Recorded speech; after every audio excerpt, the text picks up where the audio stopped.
oh iya lagi musim, oh ya ampun New York Fashion Week is coming gitu. Ya udah saya langsung ikut ngantri dan ikut dengan pede aja ikut ngantri dan ikut audisi.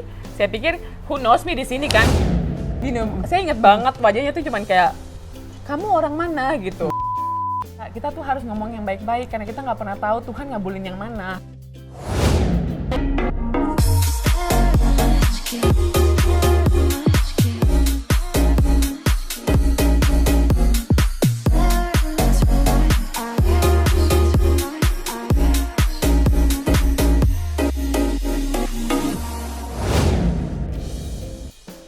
Hai guys, jumpa lagi bersama aku Kak Rose, YouTuber yang modalnya cuman minimalis tapi hasilnya maksimalis. Yeay! Aku sekarang mau ngajak ngobrol sama Olva. Olva ini adalah seorang, dia adalah salah satu runner up Putri Indonesia 2014. 15 salah ya. Terus gitu kamu Putri apa? Putri Eko? Putri Intelijensia dapat saya tuh waktu itu. Oh Putri Intelijensia. Iya, Putri Intelektual. Oh cocok ya enggak sih? Dan yang lebih hebohnya lagi adalah dia ini kemarin jalan runway nggak kaleng-kaleng di New York Fashion Week. Halo. Dan itu pun dia kayaknya nggak kayak ada orang tuh antrian ikut gitu. Iya betul. Jadi kamu kan di Manhattan nih, iya, apartemen. Iya apartemen. Ngapain sih sebenarnya kamu waktu itu ke Amerika? Aku tuh sebenarnya memang rencananya tuh liburan jangka panjang. Jangka panjang tuh berapa lama? Kan visa tuh 6 bulan sekali. Kita kan di Amerika sekarang udah boleh 6 bulan. Jadi saya pikir 6 bulan sekali. Nanti kalau misalnya masih mau perpanjang lagi ya udah keluar dulu. Habis itu baru masuk lagi gitu loh. Terus saya udah minta izin sama orang tua. Saya mau ke Amerika ya dalam waktu lama gitu, ke New York lebih tepatnya. Oh ya udah bismillah jalan. Jadi pas lagi jalan-jalan aja gitu Mbak. Jadi pas ngeliatin itu kok antrian banyak banget kok sampai hampir kayak sekilometer gitu kan, karena emang orang sana kan semua orang berlomba-lomba untuk jadi entertainment, iya model gitu-gitu kan. Terus saya cuma ngeliat bajunya tuh tank top hitam, celana hitam. Berarti ini casting model gitu saya pikir. Ya udah saya langsung kayak saya Google, saya search gitu. Oh iya lagi musim, oh ya ampun New York Fashion Week is coming gitu. Ya udah saya langsung ikut ngantri dan ikut dengan pede aja ikut ngantri dan ikut audisi. Saya pikir who knows me di sini kan, nggak ada yang tahu, ya udah ikut aja, nothing tulus gitu. Berapa jam kamu ngantri berarti? 5 jam. Terus kamu ditanya apa aja sama mereka? Pas saya datang, pas masuk tuh mereka cuman kayak gini, saya inget banget wajahnya tuh cuman kayak kamu orang mana gitu. Saya bilang saya orang Indonesia, tapi dia bilang kamu tidak terlihat Asian. Terus saya bilang Indonesia tuh luas ya, ada 18.000 pulau, jadi kayak beda-beda orangnya gitu. Terus kayak ya udah saya jelasin lah, saya dari Indonesia tuh paling ujung bersebelahan dengan Papua New Guinea. Jadi saya memang begini rambutnya dan kulitnya begini. Oh ya udah, habis kenalan langsung disuruh ya udah kamu coba catwalk. Pas saya catwalk terus mereka yang kayak udah saya langsung desain hari itu juga. Jadi dengan ada beberapa jadi New York Fashion Week itu kan 1 minggu 8 hari, itu 1 hari tuh bisa kayak 200-300 desainer. Jadi saya jadi ada langsung di 7 hari itu saya full book, alhamdulillah. Karena jadi ada berapa desainer? 7 hari kamu full, 1 hari berapa? Ada 1 hari yang saya 8 desainer, ada yang saya cuma 2, ada yang 4, jadi memang totalnya saya tuh 32 desainer. 32 desainer. Ya. Sekali jalan dibayar berapa sih? Tergantung ya, ada yang itu hitungannya per sekali jalan kan? Per sekali desainer, per desainer. Jadi memang ada yang misalnya yang brand-brand yang misalnya lokal yang baru-baru misalnya emerging gitu, mungkin itu beda. Jadi kalau yang brand yang udah ternama banget juga beda. Nah alhamdulillah saya juga dapat yang ternama banget. Apa sebutkan? Donna Karan New York. Nah itu yang paling mahal. Paling mahal. Jadi, puluhan. Iya, satu desainer tuh puluhan. Lumayan. Bisa buat bayar liburan kamu ya berarti? Iya banget. Tapi saya juga sambil nyambil gitu kan. Kamu kerja juga katanya di sana? Iya, saya kerja di restoran gitu. Jadi kayak waitress aja. Bisa ya, maksudnya kamu ngelamar kerja di situ? Bisa karena juga sebenarnya memang butuh work permit. Saya kan lagi ngurus work permit waktu itu. Dan kalau ada sponsor yang masanya ngajuin itu lebih gampang, Mbak. Jadi kamu yang kemarin ngajuin sponsornya dari Iya, jadi saya sudah dapat sponsornya di sana, jadi mereka yang ngajuin. Nah, itu dapatnya lebih gampang daripada ngurus sendiri gitu. Karena kan berarti ada jaminan bahwa saya akan kerja sama dia atau kerja di restoran ini. Dan dia punya penghasilan. Betul, gitu. Jadi legal. legal. Oh enak banget. Padahal dia nggak punya rencana loh, rencananya liburan panjang di Amerika. Betul. Ide bagus. Kamu mau ngapain? Kak jujur deh, kamu tuh liburan panjang di Amerika mau ngapain sih? Cari cowok di sana atau apa gitu? Mungkin sambil cuman ya karena I'm so in love with New York. Jadi saya pernah bilang sama abah saya ya, panggilnya abah, papa saya, abah saya mau, waktu saya masih kecil, masih kelas 1 SD, saya bilang saya mau ke kota itu gitu. Terus kata abah, mimpi kamu gede banget. Aku bilang saya suatu saat akan tinggal di kota itu. Terus ternyata 20 tahun kemudian saya ke sana. Terus abah saya cuman yang wow, saya bilang sama abah saya, kita tuh harus ngomong yang baik-baik karena kita nggak pernah tahu Tuhan ngabulin yang mana. Kamu yang ngomong? Iya, saya ngomong gitu. Terus biasanya abah ngomong sama kamu, ini kamu yang ngomong sama abah ya? Karena abah saya bener-bener yang kaget, yang kayak, kamu ingat gak 20 tahun lalu? Iya. Terus kayak, bener sih Nak, kita harus ngomong. Jadi saya tuh kalau orang bercanda yang jelek-jelek, saya nggak suka. Karena saya pikir tiba-tiba dikabulin gimana loh gitu. Nah, gitu ya. Jadi kalau bercanda pun bercandanya yang baik-baik, yang positif, yang doa-doa gitu. Yang emang sebenarnya kita kelihatannya bercanda, padahal sebenarnya beneran gitu ya kan, gitu ya. Iya. Terus habis gitu kan kamu katanya masih bayar apartemen di sana. Betul, karena memang itu sih ininya apa sih namanya suka duka COVID ya, pandemi. Saya pulang ke Indonesia tuh karena mau sekalian kangen sama ponakan kan, ya udah pulanglah ke Indonesia. Terus mikirnya mau umroh. Jadi setelah pulang dari umroh, Indonesia ternyata udah nggak boleh berangkat lagi tuh. Jadi terakhir kamu kloternya? Iya, kloter terakhir tahun lalu. Pas mau balik ke Amerika, Indonesia lockdown, sana lockdown. Oh, ya udah saya udah balik ke Indonesia, ke Papua tuh sungkem sama orang tua sama kakak-kakak. Ya udah akhirnya kena lockdown di sana. Terus jadi yang seharusnya saya lakukan bulan Maret di Los Angeles, di Miami, jadinya cancel. Tapi ya karena saya kan dari SMP lulus tuh udah pindah ya Mbak, udah ke Jawa, udah sampai sekarang, jadi udah 17 hampir 17 tahun saya tinggalnya tanpa keluarga, tanpa orang tua. Jadi saya pikir ini hikmahnya yang selama ini saya waktunya selalu di luar, sekarang dikasih sama Allah, sama Tuhan, kumpul sama keluarga. Berbakti lo sama nyokap lo gitu. Jadi kamu ngapain di rumah ngapain? Saya di rumah itu pokoknya hampir setiap hari saya pasti nanya mama mau apa. Karena saya pikir saya berhutang banyak banget ya, hampir 17 tahun nggak sama mama. Jadi kalau mama mau pijat saya pijat, setiap hari mau tidur saya pijat kakinya, saya badan-badannya saya pijat, pokoknya apapun yang mama ngomong. Mama mau makan ini, tiba-tiba saya udah keluar aja beliin. Jadi saya mencoba untuk berbakti. Jadi anak yang berbakti ya. Bayar. Sebelum kamu pergi lagi, kapan jadi kamu mau pergi lagi ke Amerika? Insya Allah sih sebenarnya kalau diperbolehkan ya kita dimasuk ke sana ya. Cuman karena kemarin kan sempat Mbak ditulis tuh negara mana aja nggak boleh masuk di Amerika. Padahal paling banyak mereka tuh. Mereka juga banyak. Paling banyak di dunia. Kita juga sama. Tapi karena mereka banyak, tapi kan mereka konsisten banyak Mbak. Kita kan tidak konsisten. Kita naik jadi kita naik banget gitu loh. Jadi sempat yang ditulis bahwa nggak boleh masuk Indonesia, sempat Jerman apa banyak. Jadi emang sebenarnya sudah dibuka nih untuk apply lagi, visanya udah dibuka. Cuman karena memang sekarang lagi ternyata ada rezeki lain, ya udahlah go with the flow aja. Rezeki lain tuh apa misalnya tuh? Itu yang curhatan jadi lagu. Nyanyi loh dia sekarang, bayangin ya. Random banget ya, agak-agak random gitu ya. Tuh kan rezeki nggak pernah kemana, betul. Ngomong dia ngefans katanya sama aku dulu ya. Bener, aku waktu kecil waktu SD tuh yang kayak kan ngomongnya gini kan. SD, aku SD. SMP. Pokoknya gitu yang kalau ngomong kan yang silet, terus aku pengen juga di TV, aku ngomong gitu. Kamu bilang pengen juga di TV ngomong kayak gitu? Aku bilang, mamaku tuh kan maunya aku tuh yang jadi dokter, yang jadi dosen gitu-gitu. Terus aku bilang aku pengen di TV gitu, katanya enggak S1 dulu gitu. Jadi akhirnya setelah saya kasih S1, Mam, S1-nya udah ada nih jasanya. Dulu Mama janji saya boleh entertainment, terus Mama diem. Oh iya boleh, ya udah. Coba contohin Kang ngomongnya, aku dulu masih inget gak kamu dulu aku ngomongnya? Aku lupa lagi pokoknya. Selamat siang pemirsa, saya setajam silet gitu kan kalau yang tapi duduknya tuh yang tegap gitu ya. Kayak roro. Apa putri gitu lah. Putri, iya kayak gitu ya. Ampun berkesan. Aku kayaknya berkesan di mata banyak anak-anak ya. Iya, kan dulu belum ada yang sewah dan sepopuler ini kan Mbak kan, jadi cuman taunya cuman Mbak Beniro. Jadi ini kayaknya kalau ada yang nawarin presenter juga dia kayak diambil juga ya. Gak jadi balik ke Amerika aja. Terus apartemen apa kabar kalau makanya harus balik, setidaknya ngambil barang-barang dulu deh.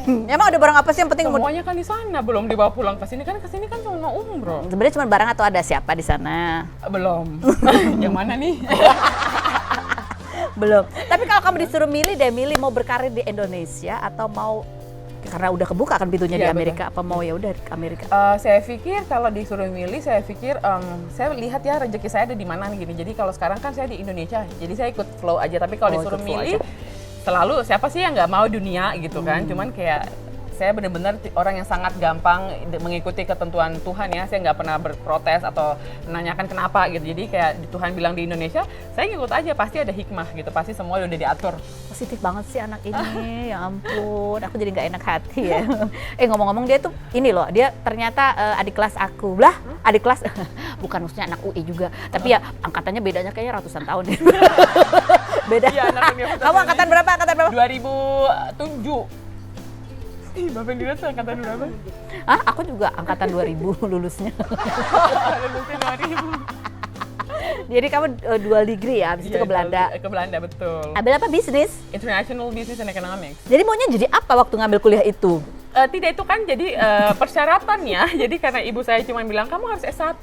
Jadi saya pikir ya udah kalau mama mau saya kuliah, saya cuma mau UI. Terus ternyata emang dikabulin sama Tuhan masuk UI. Udah beneran. Ngomongnya emang baik-baik. Ngomongnya emang harus baik-baik, bener Mbak. Kamu yang mau? Beneran, karena kan saya udah tes di Jerman kalau keterima, tes di Malaysia keterima. Jadi pokoknya semua saya bilang saya mau di luar negeri atau enggak UI. Kalau di Indonesia maunya cuma UI gitu aja. Terus mamaku cuman ya udah bismillah. Terus mama saya tuh ya Mbak, waktu kami kecil ya, kami kan berempat dulu nih lama, baru adik yang terakhir datang ya. Jadi mama saya tuh selalu pas nyuapin kita tuh yang gini, yang satu jadi anak UI ya, yang satu anak UNER Erlangga, yang satu dokter, yang satu pejabat IPDN. Jadi kita disuapin tuh selalu dengan doa mama tiap pagi tuh seperti itu setiap hari. Jadi semuanya tuh jadi Mbak. Itu terkabul? Semuanya. Sesuai dengan doanya? Semuanya, doanya, bener. Ada yang jadi pejabat? Adik saya pejabat. Pejabat di mana? IPDN, dia kan lulus IPDN, dia di Papua Barat, Manokwari. Jadi semua jadi, satu jadi dokter, satu jadi semuanya mama saya ngomong Universitas Indonesia, saya UI gitu. Aku telat nggak ya gitu ya? Karena kan doa-doa yang baik kan, tidak pernah tahu yang mana yang dikabulin. Jadi alhamdulillah banget semua yang mama saya ingat banget pagi-pagi mau ke sekolah, nih kamu UI ya, kamu dokter ya, itu tuh semuanya jadi, alhamdulillah. Terus katanya abah kamu tuh juga orangnya keras banget. Sampai kamu bilang katanya dia Adolf Hitler. Bapaknya dibilang gitu. Iya, kadang-kadang karena saking kerasnya. Jadi sebenarnya di rumah itu papa tuh kalau pas datang ya, abah pas kita tuh nggak boleh nonton TV kalau jam sekolah Mbak. Jadi kita cuma boleh waktu pas sekolah tuh, waktu masih tinggal sama orang tua sebelum merantau ya, itu cuma boleh nonton Sabtu Minggu. Minggu pun sampai sebelum maghrib karena malamnya harus belajar. Jadi cuma 1 hari doang. Jadi kalau pas hari Kamis gitu nonton, tiba-tiba abah lagi keluar, puter-puter TV, nyalain TV, tiba-tiba mobil masuk, langsung kita semua hilang. Karena papa langsung marah kan, gak boleh nonton ya. Pokoknya kejam banget. Jadi kita tuh di rumah tuh bener-bener yang diam, nurut. Jadi anak itu harus nurut orang tua, prinsipnya papa saya gitu. Jadi kita nggak. Tapi jadinya ya kayak gini aja, santai gitu, Wallace juga betul, ya. Betul. Jadi alhamdulillah lama-lama kayak juga, mungkin juga lama tinggal di luar, merantau ya, ketemu banyak orang. Jadi akhirnya juga. Jadi orang tua kamu tapi nggak memperbolehkan kamu merantau 17 tahun di kemana-mana gitu ya, ke mana tadi, Jakarta? Iya, dari Surabaya dulu SMA-nya kan, SMA Negeri 5 Surabaya. Astaga. Baru kuliahnya di UI, terus ke Belanda, ke Indonesia, terus Amerika. Karena mungkin papa saya dia kan mempelajari ya anak-anaknya, dan mungkin beliau sudah paham betul kalau Olva ini, saya ini orangnya hitam atau putih gitu, orangnya tuh benar-benar tegas banget sama prinsipnya. Jadi mungkin beliau mempercayai saya, iya. Sesuai namanya ya? Iya betul namanya, iya betul.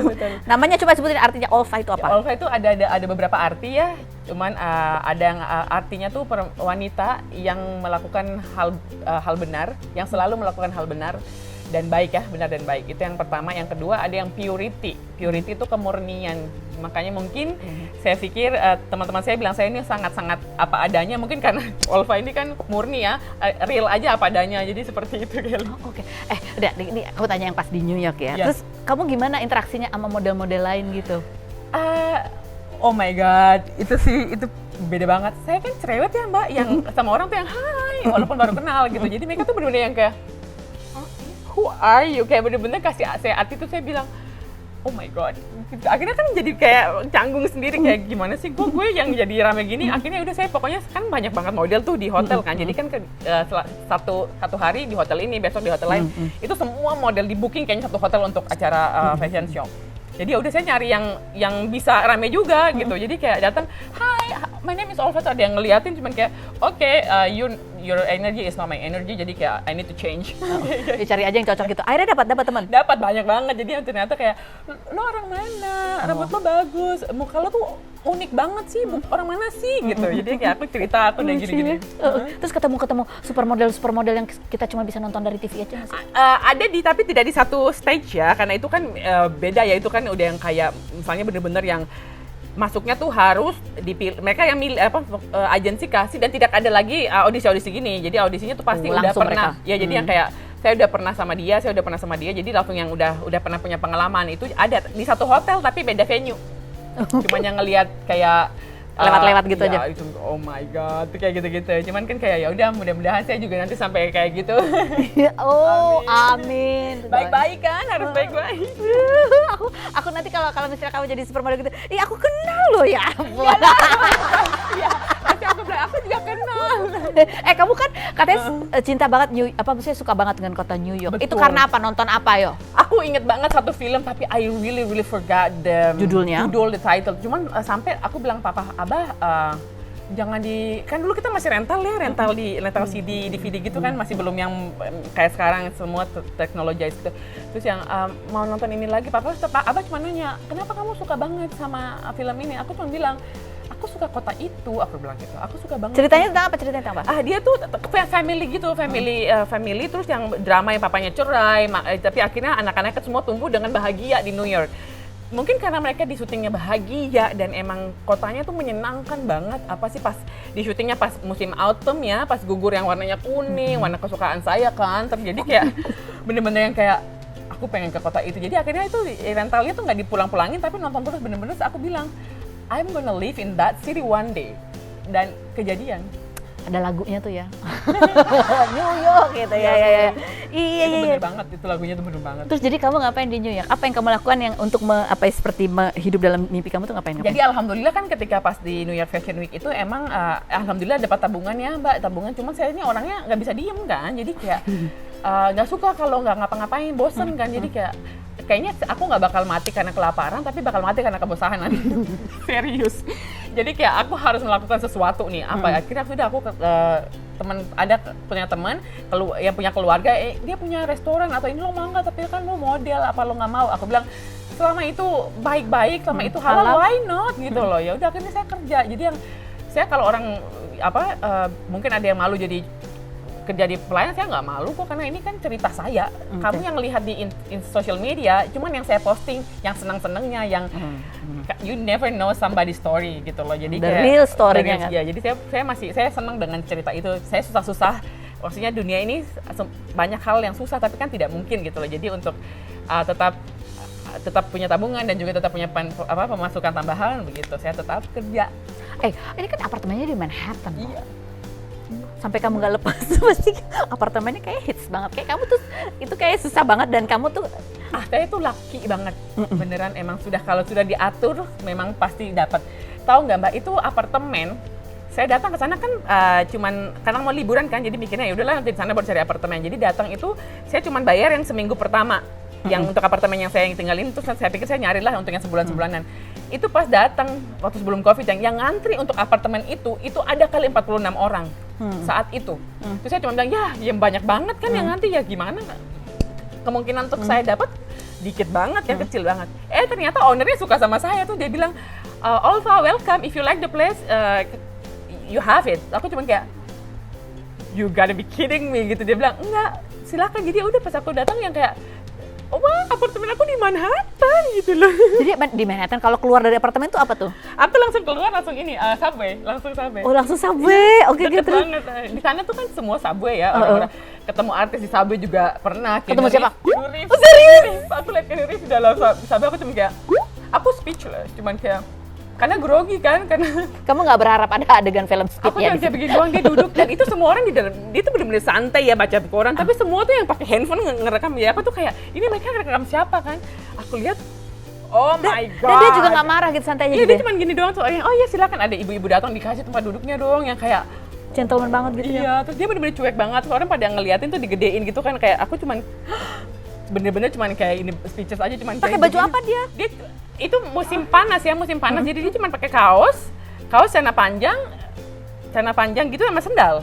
Bener-bener yang cuek banget kayak orang biasa gitu. Dan saya ketemu yang punya Alibaba, siapa orang Chinese? Jack Ma. Iya, betul, ketemu juga. Tahun berapa itu? Tahun lalu, tahun 2019 di depan. Sekarang kan lagi Di 2 tahun lalu, ya benar. masih ada dia waktu itu Ada. di New York ya waktu itu. Ya betul, jadi pas ketemu tuh cuman yang dia itu lebih santai lagi Mbak. Padahal kan Kaya billionaire banget, iya. banget. Dia ngapain? Itu kayak pakai sendal swallow doang. Iya, saya pas lagi di depan New York Times Magazine kan, saya lagi di depan situ tuh bener-bener lagi makan gitu, lagi minum sama teman saya berdua, terus dia bilang, oh Val, look, aku cuma kayak, itu kan iya tuh kita mengikutin kan, dia udah masuk ke itunya, gedungnya, jadi akhirnya nggak sempat foto. Beneran Jack Ma? Beneran. Bukan cuma mirip doang. Enggak, dia kan bener-bener jalan tuh masuk gitu twing ke dalam New York Times-nya, kayaknya mau ngobrol atau mau diwawancara, saya nggak tahu, cuman bener-bener bajunya tuh cuma polo shirt, celana pendek sama sandal swallow, kayak swallow lah kalau di Indonesia gitu. Kalau orang kaya beneran mah gitu kali Begitu, ya. karena nggak kaget kayaknya kan. Iya, emang begitu sih. Aduh, seneng banget lu denger cerita kamu tuh kayak seru. Hidup kamu tuh seru banget ya. Kamu Santai, laid back gitu loh. laid back. 5 tahun dari sekarang kamu melihat diri kamu ngapain? Saya melihat saya Di New York. yes, tapi juga vision saya tuh kayaknya saya akan di mana-mana gitu loh. Saya akan traveling lebih banyak dan mungkin I will be settling down ya. Mungkin in 3 years from now. Settling down tuh maksudnya? Married? Oke, udah ada calonnya belum? Yang mana? Banyak. Jadi mungkin ya 5 tahun lagi mungkin, tapi mungkin belum, saya tidak tahu, tapi pasti mungkin lebih banyak traveling. Oke. Nasihat nih buat orang-orang yang punya mimpi, yang Ngomong baik-baik. Ngomong baik-baik. Udah, ngomong baik-baik. Nasihatnya apa Tante? Nggak tahu, aku tahu. nasihat dari aku. Dari kamu. Kalau dari saya ya, saya itu sangat apa ya, saya belajar setiap hari ya, sebelum tidur, setelah bangun pagi itu selalu bersyukur, makasih udah bangun Tuhan gitu. Sebelum tidur, terima kasih Tuhan atas hari ini, semoga besok lebih baik, selalu setiap hari alhamdulillah, dan itu sudah selalu saya lakukan tanpa saya sadar ya. Terus saya pikir nasihatnya tuh begini ya, untuk kamu mau bahagia, untuk seseorang mau bahagia itu bukan betapa banyaknya harta yang kita punya ya, tapi sekonten apa gitu loh, serasa cukup apa. Kita tuh kalau nggak rasa cukup nggak bakal bahagia karena nyari terus gitu loh. Jadi bersyukur adalah kunci bahagia, dan kedua ikhlas. Apapun ketentuan Tuhan jalanin aja, nggak usah bertanya kenapa sih gue gitu, karena harusnya kita tanya kenapa bukan gue gitu, karena emang kita kan yang dipilih gitu, kuat nih untuk jalanin ini. Terus apa ya Mbak, mungkin lebih kepada apa ya, jangan terlalu merencanakan sesuatu boleh, tapi jangan terlalu terpaku sama semuanya, karena kadang-kadang Tuhan mengeluarkan kita dari rencana kita karena Tuhan punya rencana lebih baik gitu. Jadi untuk melindungi kita kan dari mungkin rencana kita tuh sebenarnya akan membuat kita sakit hati, terluka, ternyata Tuhan mengeluarkan kita untuk dikasih yang baik. Jadi rencana-rencana yang kita lakukan, kita pengen di dunia ya, kita berusaha dan berdoa, tapi jangan pernah mengeluh atau jangan pernah merasa bahwa ya kok nggak jadi sih. Tenang aja, semua yang terjadi di dunia ini sudah seharusnya terjadi. Keren banget nggak sih? Masih muda. Dulu dia waktu kecil nonton silet soalnya. Nonton apa? Bener banget, bener loh. Tapi itu bener. Tapi itu bener, Mama kan tiap hari Mbak, jadi kita tiap pulang sekolah. Membrainwash. Mama aku tuh langsung tiap pulang sekolah, Mam aku mau nonton. Tiap hari, Bo. Salam buat mamanya ya. Idenya bagus juga ya. Doa tuh di dalam setiap suapan Iya ini. betul, dan kita harus ngomong selalu yang baik-baik, even though kita kidding ya, walaupun kita tuh bercanda. Karena kita nggak pernah tahu doa mana yang Tuhan kabulkan. Aku cuma ngomong sama ayah aku pengen tinggal di New York, tiba-tiba kejadian. Pengen ngomong di New York Fashion Week, kesana mau liburan, tahu-taunya jadi. Jadi emang harus selalu ngomongin yang baik-baik. Tuh, terima kasih banyak loh. Aku senang banget ngobrol sama kamu. Iya, Aduh, happy banget hari ini. Mudah-mudahan Anda semua juga menikmati ya obrolan kita ini. Emang kita ngobrol tuh sebenarnya gak ada rencana, tapi aku tertarik banget ngobrol sama dia tuh, asik banget gitu ya. Jangan lupa nyalain loncengnya, gitu. Dia juga kamu udah mau punya channel YouTube juga nggak? Iya udah, Olfa. Oh, Olfa ya kalau mau. Olfa udah aja. Nanti ada saya baru ngeluarin itu kan satu lagu, jadi mungkin Thank you 2020. Thank you 2020 yang saya tulis liriknya sendiri, dan mungkin teman-teman bisa cek, siapa tahu suka. Itu aja. Oh, Thank you, nyalain lonceng, subscribe jangan lupa ya. Terima kasih, Mbak. Thank you.